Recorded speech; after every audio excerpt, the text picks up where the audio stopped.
On Christmas, my sister, the one who always expected me to babysit, sat with her planner and said, "You'll watch the kids for a week while we cruise." I said no. The next day, they showed up with luggage. But when they saw the note, their faces turned pale. But the real surprise was still to come. My name is Daniel. I'm 28, and if you asked my family, I was always the quiet one. The one who never caused trouble but also never stood out. Growing up, my older sister, Michelle, was the one who got all the attention. She was the perfect child, the one who always did everything right. Me? I was the one in the background, the one who didn't mind not being noticed. I never needed the spotlight, but I also never got the praise. And even though I got good grades, landed a decent job, and managed my life fairly well, Michelle's life was always more glamorous. She had the house, the kids, the family vacation pictures, the well-paid job. I lived in a small apartment with a pile of student loans, driving an old car that barely ran. Christmas was never a big deal for me. Sure, we'd get together, have dinner, exchange presents, and pretend everything was fine, but I never expected much from it. It was just another day. But this year was different. This year, everything shifted. I was sitting at home, enjoying a rare moment of peace, when my phone buzzed. It was Michelle, texting me like she always did around the holidays. "Hey, Daniel, can you watch the kids for a week while we take a cruise? We've been planning this for months. You'll be fine, right?" I stared at the message for a long time. Michelle had always expected me to babysit. Every time she needed a break, I was the go-to guy. But this? A full week? I didn't have the luxury of time to just drop everything. I had my own life to manage. So I did what I never did before. I said no. I was surprised at how easy it was. The words felt like a weight lifted off my chest. I sent the text and then set my phone down, thinking that was the end of it.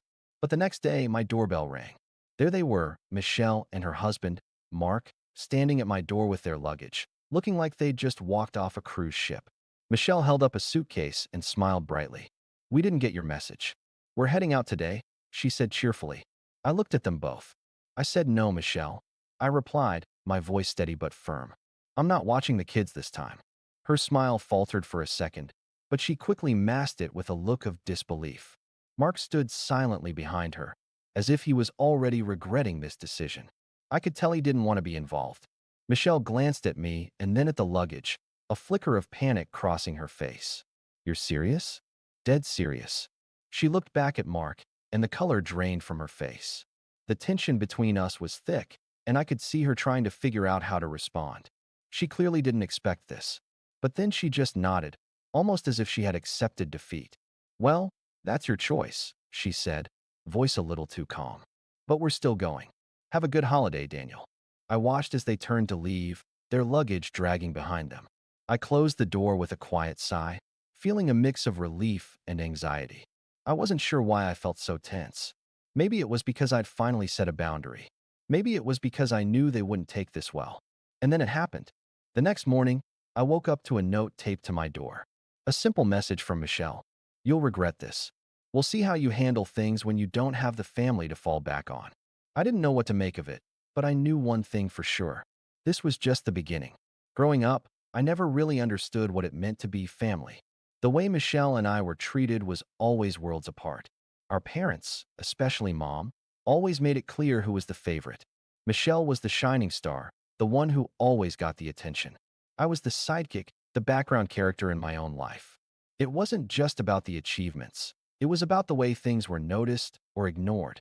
If Michelle got a perfect score on a test, she'd get praise and a new phone. If I did the same, it was "good job, but you should have aimed higher." It was subtle, but it stung every time. After years of being overlooked, I figured I wasn't worth the effort. I worked hard, did well in school, got into a decent college, and landed a stable job. Yet, nothing ever seemed enough. Michelle, on the other hand, had it all handed to her. She was the one who went on vacations, had her own house, and lived the life that everyone admired. She always had a perfect family, a perfect marriage, and even when things didn't go well, it was always someone else's fault. Over the years, I did what I had to do to survive. I buried my frustration and played along, going to the family dinners, helping with her kids when she asked, and pretending like I was okay being invisible. But the truth was, I was tired. Tired of being the one who always gave in, who always said yes, even when it meant sacrificing my own life. That's when it started, the small things that built up over time. Michelle would ask me to watch the kids for a weekend, no problem. But when it turned into a week, a cruise, that was too much. She wasn't asking anymore. She was telling. The reality hit me. Michelle had come to expect me to just be there whenever she needed, without so much as a thank you. She never seemed to consider that I had my own plans, my own life, my own boundaries. The worst part? When she'd get mad at me for saying no, it was like I was letting her down, not the other way around. She'd call me selfish, and I'd feel the sting of guilt. But that morning, when I got the note from her after they left, it hit me. She didn't care. She was more upset about the inconvenience than my feelings. And it wasn't the first time. Every time I tried to assert myself, it was as if I had done something wrong. I remember one holiday, years ago, when I was finally able to take a few days off work. I was looking forward to spending time by myself, just catching up on things, but Michelle called. She needed me to watch the kids for a day while she and Mark went to a wedding. I said no. I hadn't had a break in months, and I was tired. She told me I was being selfish and guilt tripped me into helping. That day I spent most of my time staring at the clock, waiting for it to end. I kept wondering why it was always me, why I was always the one who had to bend.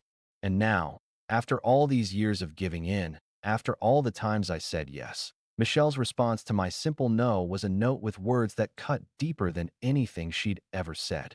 You'll regret this. What did she mean by that? Regret saying no? Regret standing up for myself? A few hours after the note, I got another text from Michelle, this time with a photo of her smiling, holding a cocktail by the pool on the cruise. She'd gone on the trip as if everything was normal. She never acknowledged the fact that I wasn't babysitting for her. It was as if my feelings didn't matter at all. And that's when I realized the depth of the problem. She didn't see me. Not as an individual, not as a person with a life outside of her own needs. To her, I was just an extension of her convenience.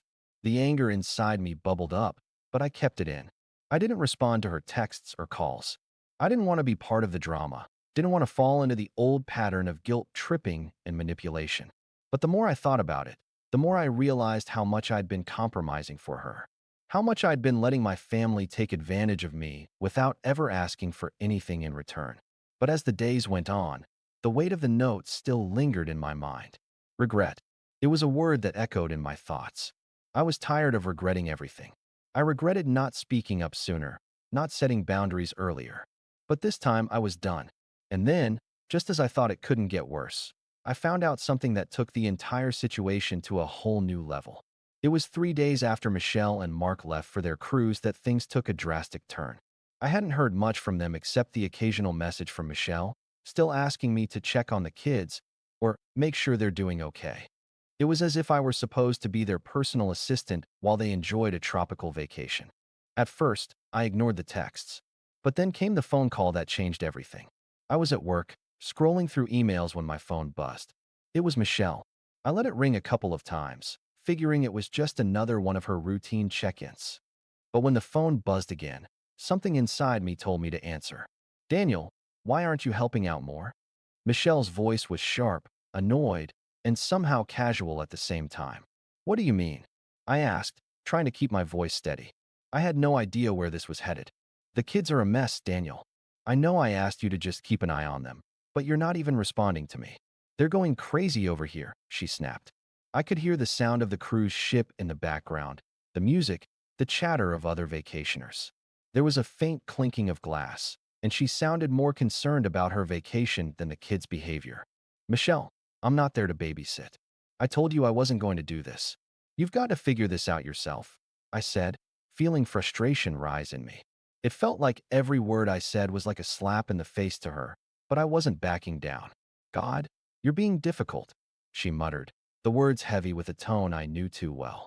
I'm really starting to regret you not helping. This is the last time I'll ask you for anything. I knew exactly what she was doing. She was trying to manipulate me, playing the victim, making me feel guilty for not doing something I had every right to refuse. That's fine, Michelle. I don't regret it, I said, my voice cold, sharper than I intended. There was a silence on the other end, and for a moment, I thought maybe she was processing what I said. But then she dropped the bombshell. You know, Mom thinks you've been a disappointment lately.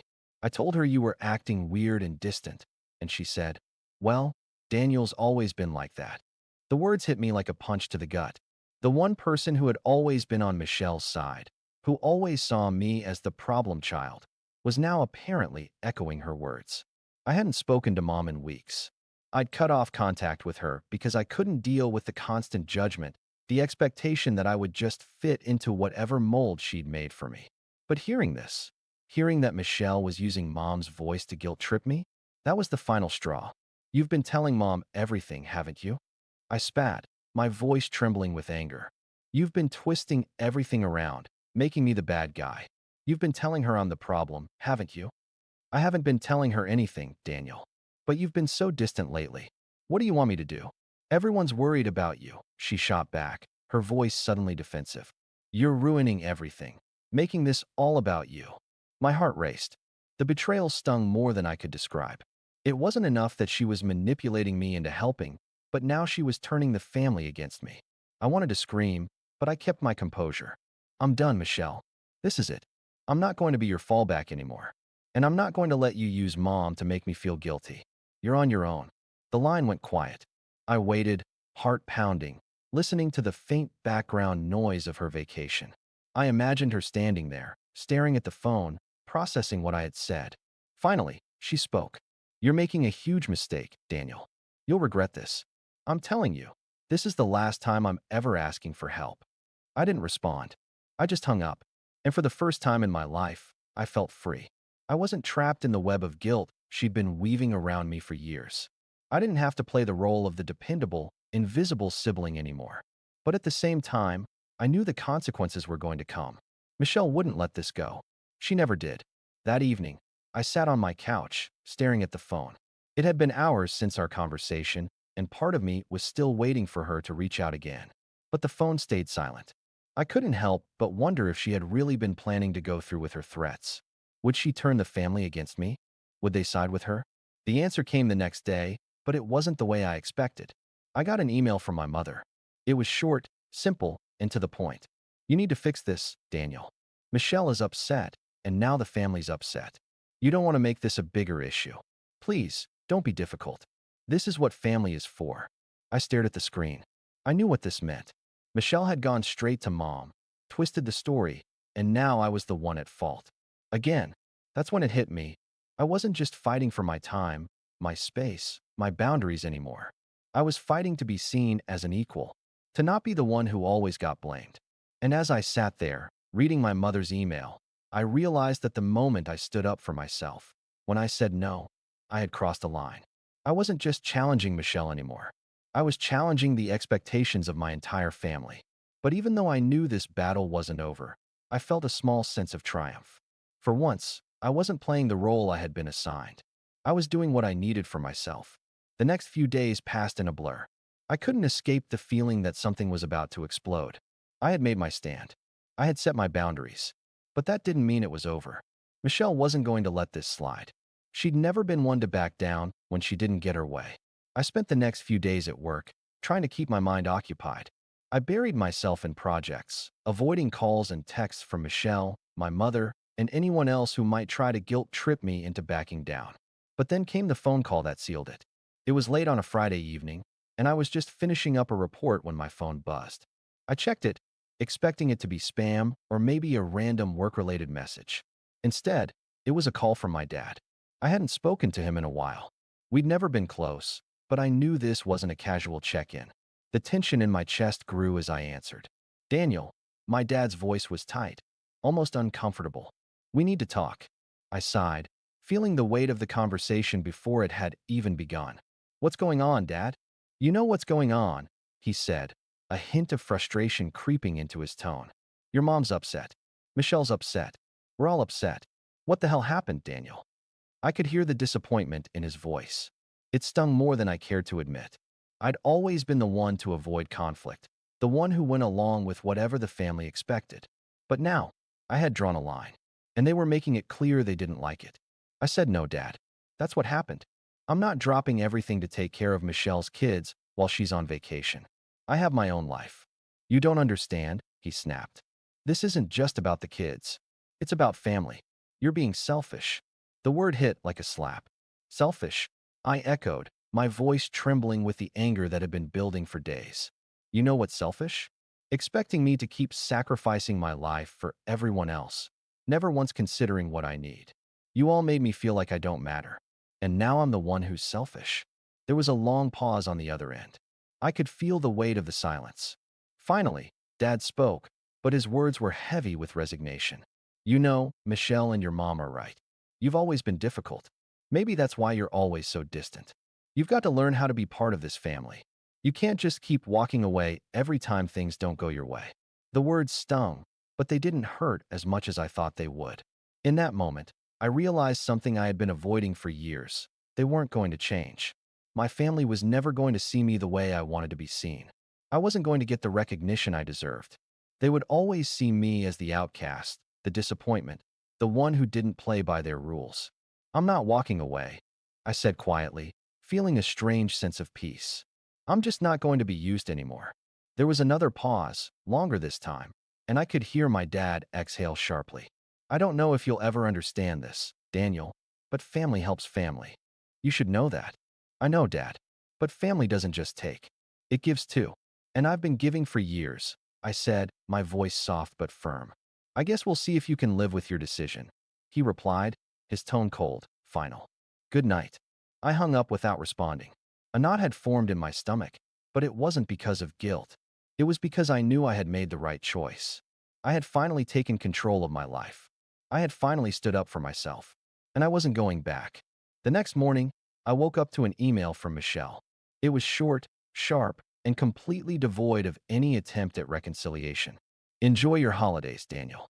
This is the last time I'll ever ask you for anything. I'm done.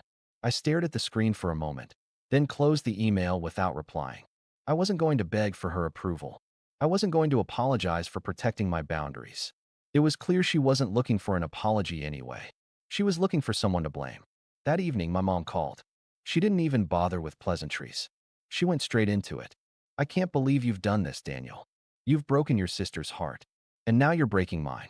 Do you realize how hard this is for everyone? I didn't break anyone's heart, Mom, I said, my voice calm but resolute. You all just don't like that I said no. And you know what? I don't regret it.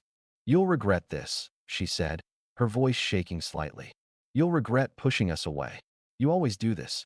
Every time things get hard, you walk away. No, Mom. I'm not walking away. I'm standing up for myself. And for once, I'm not going to feel guilty about it. There was a long silence.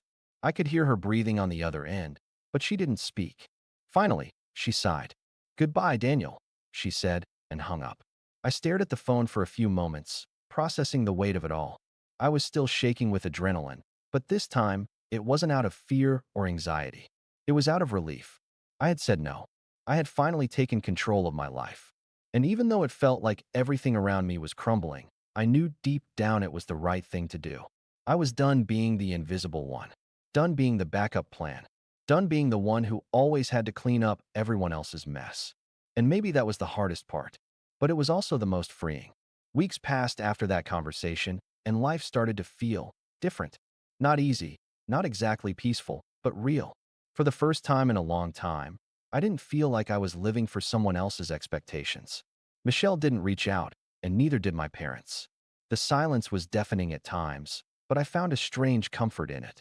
I could breathe without the weight of guilt or obligation hanging over me. I focused on my work, on things that mattered to me. I spent time on hobbies I'd neglected, things like painting, reading, and even going on long walks without a care in the world. My apartment, which I'd once felt trapped in, became my sanctuary. It was mine. All of it was mine. The hours I'd spent away from my family, pouring into my career, had finally paid off. But even with that newfound peace, there were moments when the old wounds would resurface. The guilt, the doubts, the familiar voices from my past telling me I wasn't enough, that I was being selfish. I'd hear Michelle's voice echoing in my mind, saying I was difficult, cold, and that I'd regret standing up for myself. I'd hear my mom, too, telling me that family was everything. They made it sound like I was breaking something sacred, like my decision to put myself first was an unforgivable sin. One afternoon, I received a package. It was small, unassuming, and yet I knew exactly who it was from before I even opened it. It was from Michelle. Inside, There was a photo album. At first, I thought it was just a random collection of family pictures. But then I saw the note inside. It read, "You'll always be part of this family, Daniel. You just have to accept that we all have different ways of showing love."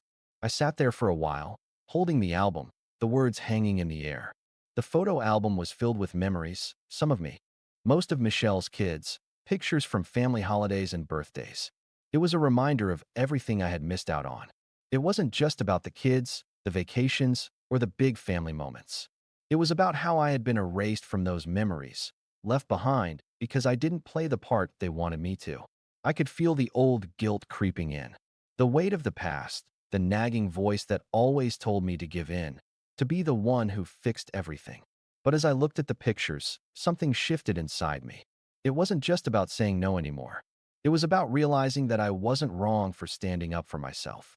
I wasn't wrong for putting my needs first. So, I closed the album and put it back in the box. I didn't need it. I didn't need them to validate me anymore. I had already made peace with my decision. That night, I sat at my kitchen table and thought about everything that had happened. It was strange, but I felt free. Free from the burden of expectation. Free from the guilt. I wasn't the one who needed to apologize. I wasn't the one who had done something wrong. I finally understood something I'd spent my entire life not fully grasping. Boundaries weren't about shutting people out. They were about protecting myself from being used. They were about knowing when enough was enough, when to say no, and when to walk away. And no matter how many times Michelle or my parents tried to make me feel like I was the villain, I knew the truth now. I wasn't the problem. I had just been the one willing to bend until I broke.